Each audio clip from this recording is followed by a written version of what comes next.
നമ്മോട് അങ്ങേയറ്റം അടുപ്പമുള്ള ഒരു വ്യക്തിയുടെ വിയോഗം മതി ഇപ്പോൾ നമ്മൾ ആസ്വദിച്ചു കൊണ്ടിരിക്കുന്ന ദുനിയാവിൻ്റെ മാധുര്യം നഷ്ടപ്പെടാൻ. ശാശ്വതമായ പരലോകത്തിനു പകരം അത്രമേൽ നൈമിഷികമായ ഒന്നിലാണ് മനുഷ്യൻ കെട്ടുപിണഞ്ഞു കിടക്കുന്നത്.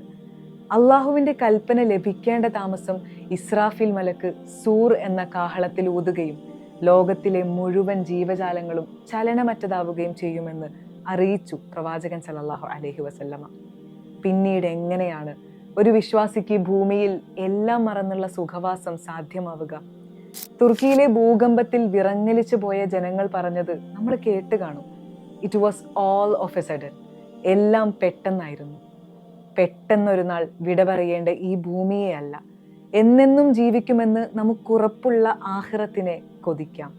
ഉന്നത വിജയത്തിനായി നമുക്ക് മത്സരിക്കാം.